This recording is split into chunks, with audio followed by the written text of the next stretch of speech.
não parar, não precipitar e não retroceder. Então dizer para esse cara, sabe quando nós vamos parar? Nunca. Nunca na sua porca vida. Né?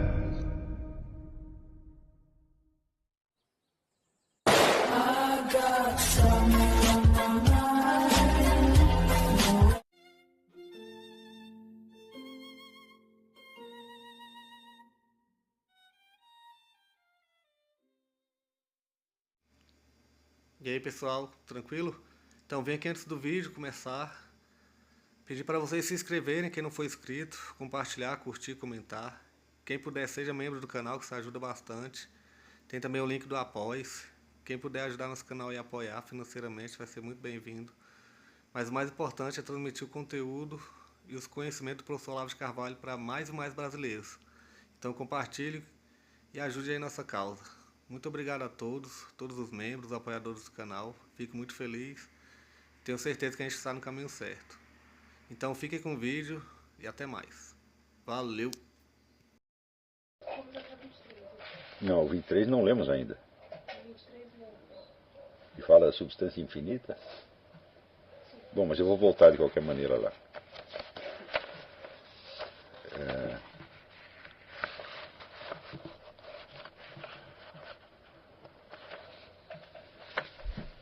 Então, diz ele aqui: e não devo imaginar que não concebo o infinito por uma verdadeira ideia, mas somente pela negação do que é finito, do mesmo modo que compreendo o repouso e as trevas pela negação do movimento e da luz.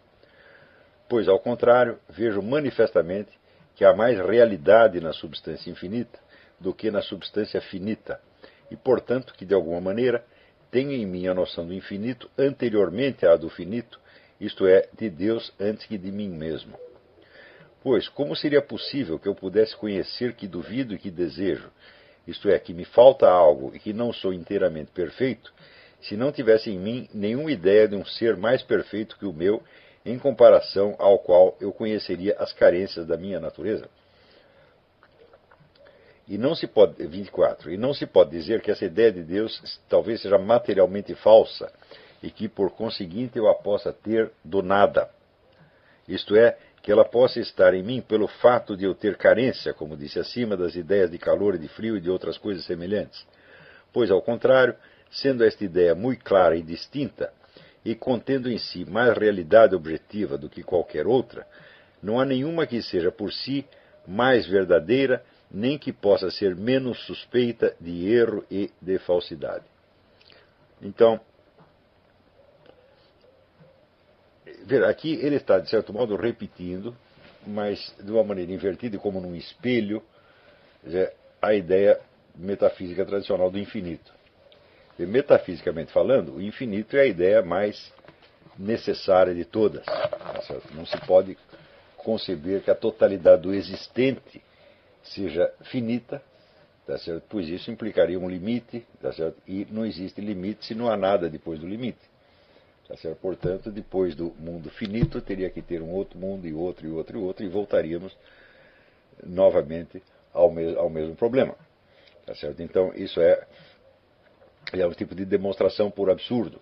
Quer dizer, demonstramos que a pretensão da finitude da totalidade existente é absurda.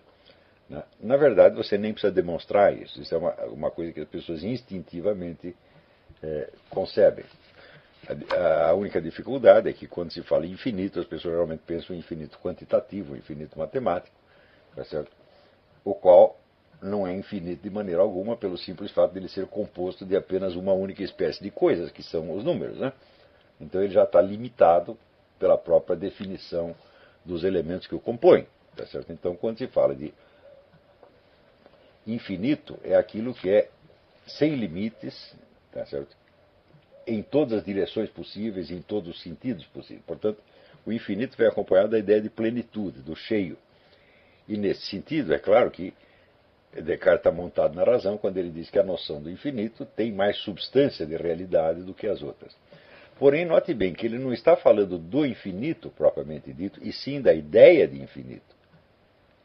Quer dizer, ele examina essa questão não do ponto de vista metafísico do infinito, mas do ponto de vista gnoseológico, ou epistemológico, por assim dizer, do conhecimento que nós teríamos do infinito. Então, essa já é uma maneira, vamos dizer, nova de abordar o problema. Não é isso? E o infinito tem essa característica que qualquer noção que possamos ter dele, tá certo, é insuficiente e falha com relação à própria realidade objetiva que o compõe. Portanto, me parece um pouco difícil que se possa, vamos dizer, chegar a um resultado conclusivo a partir do exame não do infinito em si mesmo, tá certo? E sim da ideia que temos dele. Vamos dizer, uma das evidências maiores de que o infinito tem, como diz Descartes, mais realidade objetiva, tá certo, do que qualquer outra ideia, é justamente o fato de que a ideia que temos dele não o comporta e não o abrange. Tá certo? Dito de outro modo, não há propriamente ideia do infinito. Nós não temos nenhuma ideia do infinito. Tá certo? Quer dizer, ter uma ideia é pensar alguma coisa. Se nós tentamos pensar o infinito, nós temos, vamos dizer, que defini-lo. E aí nós só o podemos definir negativamente. Porém, mesmo a definição negativa, ela é falha, porque teria que ser a negação de tudo. Tá certo? Então, se você diz a negação de tudo, bom, suponho que você conhece o que sabe o que é tudo. Né? Então, e na verdade você não sabe. Então, definir o infinito negativamente pressuporia um conhecimento substantivo da totalidade, isto é, do próprio infinito. Então isso quer dizer que a estratégia negativa não funciona. A positiva, quer dizer, por enumeração de qualidades, também não funciona. E isso é o problema que gerou as duas modalidades de discurso teológico, chamado apofático e catafático. A por negação, quer dizer, você procede por negação, tá certo, das qualidades finitas, e a outra catafática, quer dizer, o cata quer dizer aquilo que vai adiante, que vai além, que é hiperbólico, tá certo? Então, só uma combinação dessas duas estratégias, né, é que permite você discursar sobre o infinito, tá certo? Mas, se podemos discursar sobre o infinito ao mesmo tempo que reconhecemos que não podemos abarcá-lo conceptualmente, é porque algo nós sabemos dele e não é por meio conceptual. Entenderam isto? Então,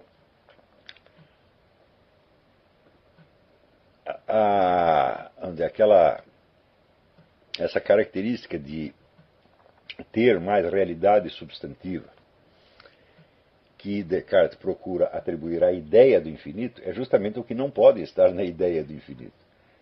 A rigor, nós temos que reconhecer que não há nenhuma ideia do infinito. Quer dizer, o infinito só pode ser conhecido mediante uma espécie de reconhecimento, de uma admissão, tá certo? Que vem junto com a admissão, vamos dizer, da impotência da nossa mente para conhecê-lo. Ou seja, o infinito só chega ao nosso conhecimento como algo que se impõe e que não é pensável. Ora, esta característica de poder ser conhecido como realidade, poder ser admitido como realidade, na verdade exigir ser admitido como realidade, mas não poder ser pensável, é uma característica que o infinito tem em comum com todos os objetos que existem. Nenhum objeto é pensável na sua totalidade. Nunca. E justamente por não poder ser pensável na sua totalidade, é que temos que admitir que ele existe extramentes, para além da nossa mente. Isso é o que distingue realidade e pensamento. Quer dizer, nós sabemos que estamos falando a respeito de algo de real, quando o conteúdo daquilo que nós estamos dizendo não está totalmente abarcado pelo nosso discurso, mas exige a referência a algo que não é discurso. Por exemplo, se eu estou falando, vamos supor, do Dom Quixote, nós sabemos que tudo o que compõe a realidade do Dom Quixote está no texto do livro que Cervantes escreveu. Então, portanto, tudo que eu digo a respeito dele tem como referência o quê? Um discurso. Mas se eu estou falando, por exemplo, vamos supor, de Franklin Roosevelt, existe algum texto que abarque Franklin Roosevelt? Não. Se você somar tudo que se escreveu sobre Franklin Roosevelt, bom, ainda vai ficar faltando alguma coisa, e pior, vai ter algumas coisas nos textos que não correspondem à realidade. Então você sabe que você está se referindo a uma pessoa real, por quê? Porque o conteúdo dela não se abarca naquilo que é pensar, não se limita àquilo que é pensável dela. Então essa experiência não se refere somente ao infinito, mas a qualquer coisa real. Então, se aquilo que estamos dizendo está contido inteiramente no discurso que nós dizemos, então a substância do ente do qual nós estamos falando se constitui apenas de discurso. Como, por exemplo, quando eu defino uma figura geométrica e a partir daí começo a deduzir as suas propriedades. Não é isso? Então, essas propriedades estão contidas dentro da própria definição. Elas estão, de certo modo, vamos dizer, compactadas dentro da definição e eu só vou puxando de dentro da definição as suas consequências, que serão justamente as propriedades da figura. Isso quer dizer que eu sei que esta figura tem uma realidade delimitada pela definição que eu dei dela. É como se disséssemos, não há nada numa figura geométrica que não esteja contido na sua definição. Não é isso? Então, todas as propriedades do quadrado estão dadas na sua definição. Agora, se eu disser, aqui temos um quadrado de papelão. Bom, o papelão não está contido na definição de quadrado. Ele é uma coisa diferente da definição do quadrado. Então isso quer dizer que o quadrado de papelão, além de ter as qualidades geométricas do quadrado em geral, ele vai ter mais algumas que derivam do quê? Da consistência do papelão. Ou se for feito de madeira, de pedra, ou do que quer que seja. Então, quer dizer que ele terá além das propriedades geométricas, ele terá algumas propriedades físicas que não estão contidas na sua definição. Estão compreendendo isso? Então, vamos dizer, o ser inabarcável pelo pensamento é a característica do real em geral. O pensamento não pode abarcar o real, ele se refere ao real. Tá certo? E por isso mesmo, o discurso que se refere ao real, para ser compreendido, ele requer que o seu ouvinte ou seu leitor também se refira ao mesmo real. Sei lá, aqui eu estou falando, por exemplo, estou falando mal da Roxane, vamos supor, falo dela pelas costas, né? Então, como é que as pessoas vão saber se o que eu disse é verdadeiro ou não? Isso não está contido no meu discurso, né? Então, só se as pessoas se referirem ao próprio ente real chamado Roxane. Não é isso? Então, por exemplo, eu falo assim, a Roxane ronca e não me deixa dormir. Então, olha, existe alguma maneira de você verificar isso por meios puramente discursivos? Puramente mentais? Não tem. Não há uma definição de Roxane da qual você possa deduzir se ela ronca ou não. Se é uma verdade ou se é uma calúnia sórdida. Então,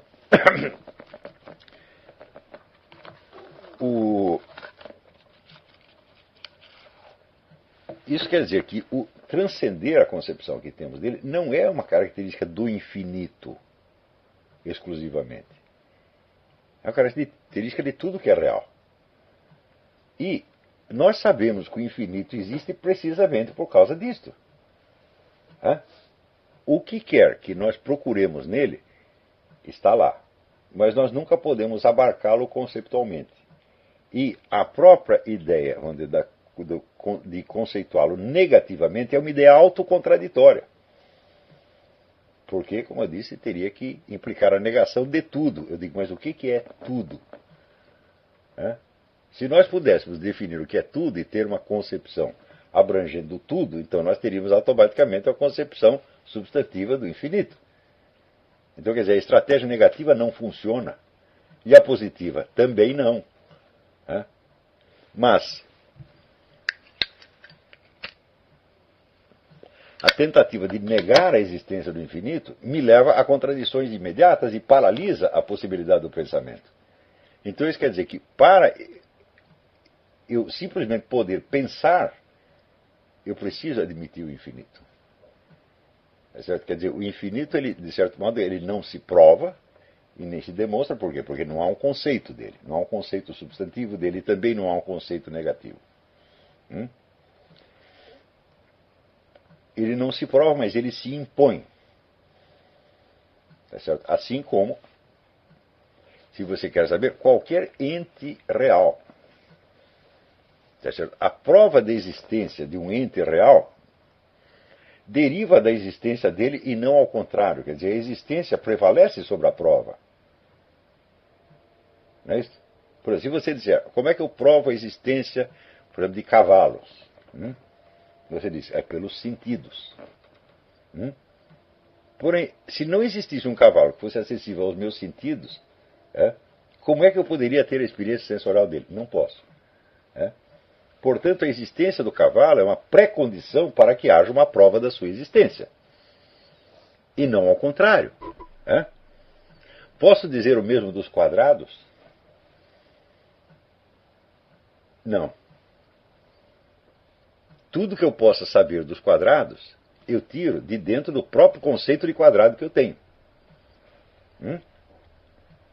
É por isto que, em filosofia da matemática, sempre houve este problema de saber se as figuras matemáticas, figuras geométricas, por exemplo, existem objetivamente ou são somente criações do pensamento. Esse problema é insolúvel. Porque não há uma experiência extramental do quadrado que nós possamos ter.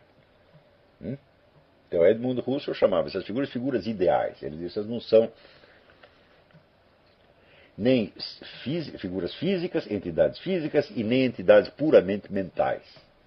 Por quê? Porque elas têm uma característica que, vamos dizer, as distingue das figuras dos entes puramente mentais, é que elas têm propriedades objetivas que são, por assim dizer, invencíveis.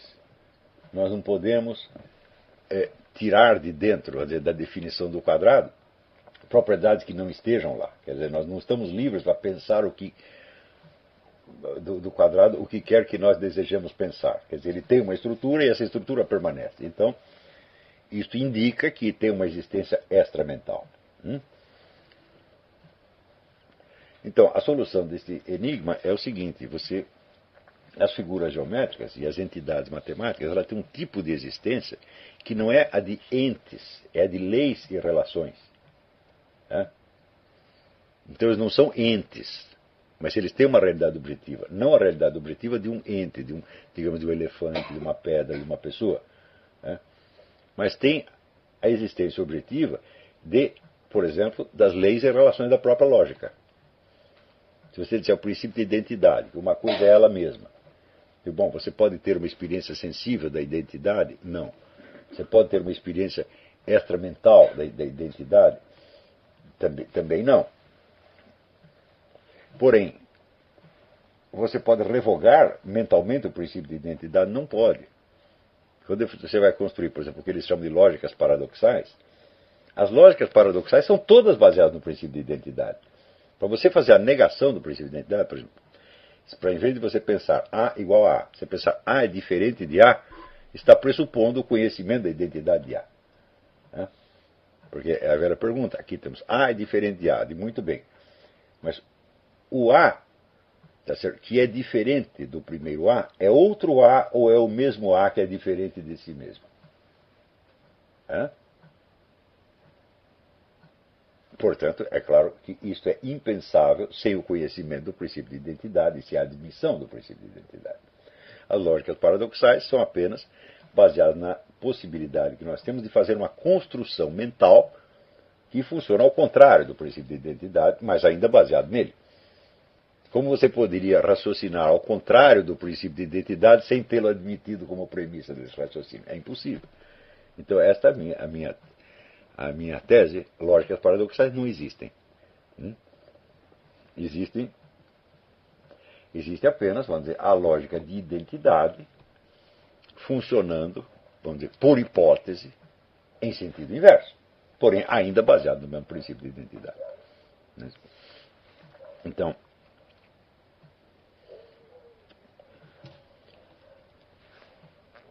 isso quer dizer que essas figuras abstratas, figuras geométricas, números, etc., etc., eles não têm a existência de entes, né? De coisas, de substâncias. Não são substâncias definitivamente. Mas têm uma existência objetiva sob a forma de relações e se impõem a nós e que nós não podemos negar. Como, por exemplo, o princípio de identidade. Está entendendo? Então não faz sentido você perguntar se as figuras geométricas existem objetivamente ou não. A pergunta é se elas funcionam objetivamente ou não. Está compreendendo? Então, vamos dizer, como qualquer outra lei ou relação abstrata que seja invencível. Por exemplo, a relação da anterioridade e posterioridade. Por que nós sabemos que o exterminador do futuro não existe? Quer dizer, o sujeito que volta para o passado para modificar o seu próprio futuro. Por que nós sabemos que isso é assim? Porque a sequência dos momentos se impõe a nós, não como a presença de um ente, mas como uma relação, vamos dizer, que é invencível. Não pode ser violada. É isso? O tempo que transcorre para trás é uma construção mental baseada no tempo que transcorre para a frente. E não ao contrário. O simples fato de você dizer tempo, bom, tempo é a ordem da sucessão. E na sucessão, o que vem depois de algo que veio antes. Necessariamente. Não é isso? Então, a ideia de anterioridade e posterioridade existe não como um ente, mas como uma relação necessária. Nós estamos cercados dessas relações. Elas existem em toda parte. A relação de causa e efeito, de anterioridade e posterioridade, maior e menor, etc., etc. Mas nenhuma tem a existência de um ente. Então, vocês veem que esse texto aqui, o entendimento dele, você entendeu o que o senhor está dizendo ali, e você poder averiguar se isso está verdadeiro, se é falso, se é adequado, se é inadequado, supõe, de algum modo, um conhecimento de todo o repertório dos problemas filosóficos fundamentais. E isto acontece em todos os textos importantes de filosofia. Quer dizer, eles são escritos para quem conhece esse repertório. Tá certo? Então, não existe filosofia elementar. Existe filosofia primeira. Qual é a filosofia primeira? É a que trata dos problemas mais cabeludos e mais difíceis. Quando você vai para a filosofia segunda, terceira e quarta, começa a ficar mais fácil. Tá certo? Por exemplo, política é uma coisa que todo mundo pode discutir. Porque não é a filosofia primeira, não é o fundamento de todo o conhecimento, mas é apenas o conhecimento de um certo setor da realidade. Mas aqui nós estamos, vamos dizer, em plena metafísica. Né? Quer dizer, o que é a metafísica? São os princípios gerais de todo o conhecimento possível. Então, isso é o conhecimento mais difícil, tá certo? E como diria Aristóteles, ele é primeiro na ordem do ser e não na ordem do conhecer. Então, é claro que Descartes, de certo modo, ele domina essas coisas que eu estou explicando. Mas, por um motivo que para mim ainda não está muito claro, ele decide olhar esses problemas não em si mesmos, porém no espelho da mente. Não falar, vamos dizer, do infinito, mas da ideia do infinito. Assim como muito mais tarde, Carl Jung escreverá páginas e páginas e páginas sobre Deus, mas não é sobre Deus, é sobre a ideia de Deus. Ou sobre a experiência interna de Deus, que é uma coisa completamente diferente. Não é isso? Daí nós podemos perguntar, esta experiência interna de Deus, ou esta ideia do infinito, pode conter em si a objetividade, tá certo, da substância que é o seu objeto? Não, de maneira alguma. E é exatamente por isso que nós sabemos que esse objeto existe. Porque o nosso pensamento não o abarca, apenas se refere a ele. Não é isso? Agora, no caso dos entes sensíveis, você pode se referir a eles mediante uma experiência sensível. E isso parece diferenciar muito, digamos, um elefante, uma pedra, do infinito, porque o infinito não pode ser experimentado sensorialmente. Porém, eu digo, existe alguma experiência sensorial que esgote o seu objeto? Impossível. Né? Mesmo porque toda experiência sensível se dá num certo momento e dentro de uma certa fração do tempo. Não é isso? Mas para que isso aconteça, é necessário que o objeto dessa experiência exista antes da experiência e continue existindo depois dela. Ou seja, vamos supor aqui um gato, uma coisa simples. Eu posso ter experiência total do gato? Não, porque eu precisaria ter experiência dele desde o momento que ele foi gerado até o momento que ele morreu, tá certo? E começou a se decompor, porque enquanto está se decompondo ainda é o mesmo gato. Não é isso? E de maneira ininterrupta. Isso é absolutamente impossível. Tá certo? Portanto, a dificuldade que nós esbarramos perante o problema do infinito é a mesma dificuldade que esbarramos perante o conhecimento do que quer que seja. Porém, é esta dificuldade que atesta que nós estamos pensando sobre algo que existe fora da nossa mente. Então, estão compreendendo? Agora, a partir do momento em que Descartes decidiu só admitir como real aquilo que é claro e distinto para a sua mente, ou seja, aquilo que ele próprio pensou, então nós temos um problema. Né? O problema é que nós teremos que encontrar as características do infinito na ideia do infinito. E isso é impossível. É por isso que esta demonstração que ele dá da existência do infinito, ela é verdadeira, mas ela parece insuficiente nos termos em que ele colocou. Aqui é um pedaço em que Descartes está dizendo uma verdade fundamental, mas ele está dizendo de tal maneira que não chega a ser completamente persuasivo. Dá a impressão que, aqui nesses dois parágrafos, dá a impressão que ele está usando um truque lógico, e não está. Você vai ver que esses parágrafos realmente não são persuasivos. Você aceita assim, mas meio a contragosto. Parece que ele de fato ele não esgotou o problema. Tá certo? E não esgotou precisamente porque ele está se referindo à ideia que nós temos do infinito. Não é isso? E quando ele argumenta que esta ideia não teria podido vir parar em mim desde o nada ou desde a minha própria invenção, mas ela requer uma causa e uma origem que me transcendem, bom, ele está, de certo modo, ele está certo.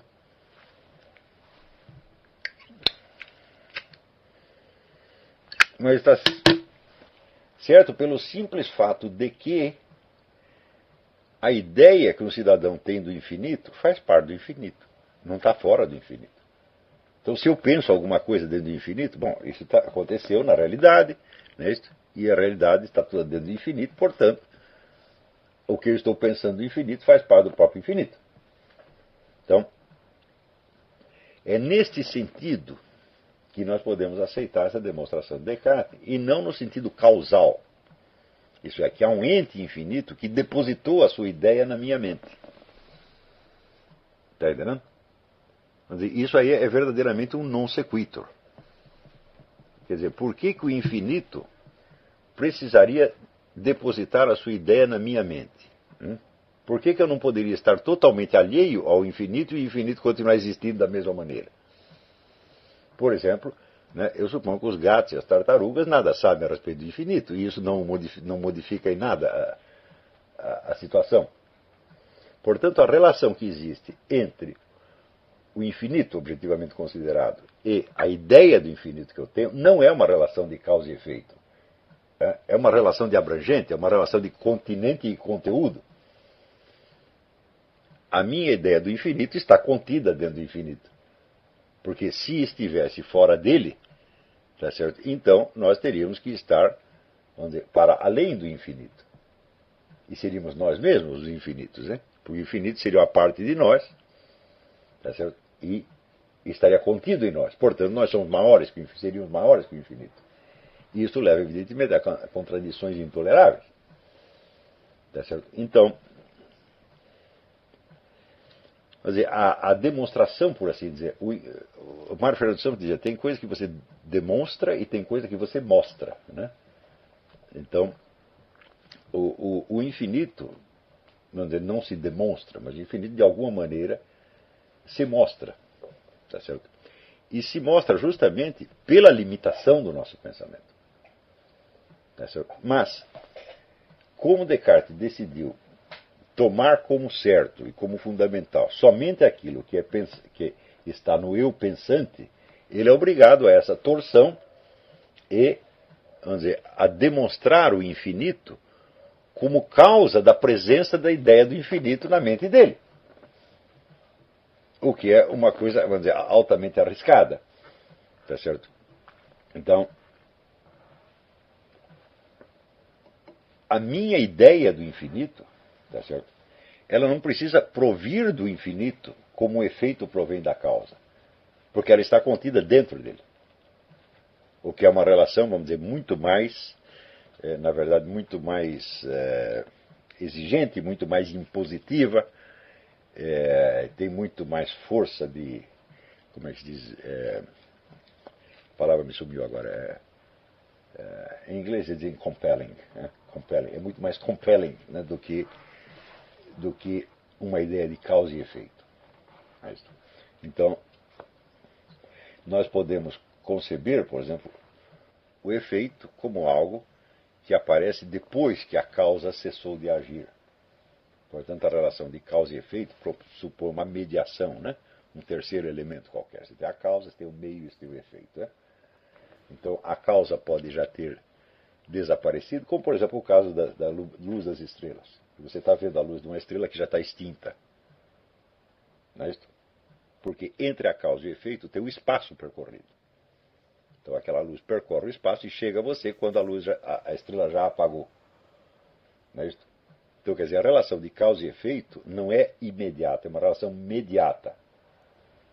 E por isso mesmo, ela não tem essa mesma força da relação de continente e conteúdo. Uma coisa não pode conter a outra senão de modo simultâneo. Não é isso? Por exemplo, a água está dentro do copo. Ela está quando? Agora mesmo, né? Você não tem primeiro o copo e depois a água. Se tiver, quer dizer que a água está fora do copo. Né? Então, a relação entre o infinito e a ideia de infinito é uma relação de continente e conteúdo e não de causa e efeito. Não é isso? Então, eu pergunto, será que Descartes não sabia disto? É claro que sabia. Ele tinha estudado filosofia escolástica. Ele era perfeitamente capaz de raciocinar essas coisas. Mas ele adotou uma estratégia e ele permanece fiel à sua estratégia. E a estratégia é tomar como critério da verdade aquilo que aparece claro e distinto à sua mente. Note que isto vai contra todo o senso comum. Quer dizer, a ideia de que só existe o que eu concebo claro e distintamente,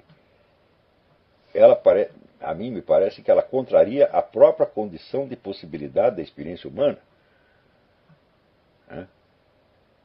Ao contrário, eu posso conceber coisas muito claras e muito distintas que não existem absolutamente. E a maior parte das coisas que eu conheço não são de maneira nenhuma claras e distintas. Ao contrário, para que eu obtenha alguma clareza e distinção a respeito de qualquer objeto, é preciso que eu o conheça primeiro. Eu não vou fazer perguntas a respeito daquilo que jamais chegou ao meu conhecimento. Não é isso?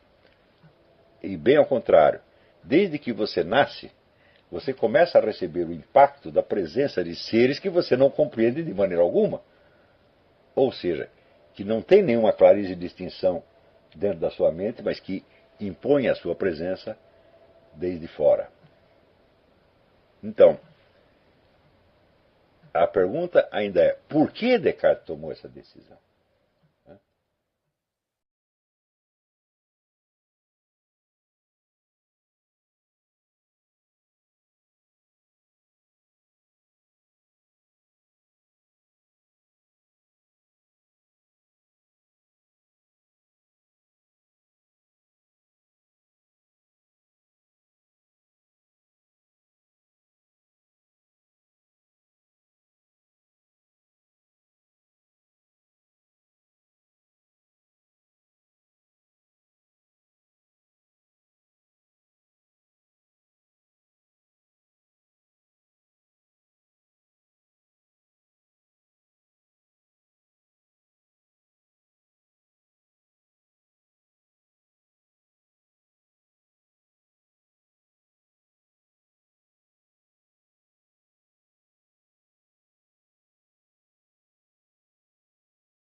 Chegamos a mais um final de uma aula, de um vídeo. Espero que tenham gostado. Quem não se inscreveu ainda, se inscreva, compartilhe, comente. Ajude o nosso canal, apoie, seja membro. E ajude o nosso canal a chegar a cada dia a mais brasileiros que precisam muito do conhecimento do professor Olavo de Carvalho. Então é isso aí, fique com Deus, até o próximo. Valeu! Então é isso aí, pessoal, que é o nosso canal, que são alguns livros que eu já li. A maioria foi doação, mas alguns eu adquiri, professor Olavo de Carvalho. Alguns livros se perderam aí que eu emprestei, professor Alexandre Costa, a Bíblia Sagrada. 10 lições sobre Karl Marx. Indico a não ler esse livro, que é muito ruim mesmo. Alguns pensadores aqui que realmente, como o professor Olavo de Carvalho disse, não são pensadores. Valeu, tamo junto aí. Apoie nosso canal, seja membro.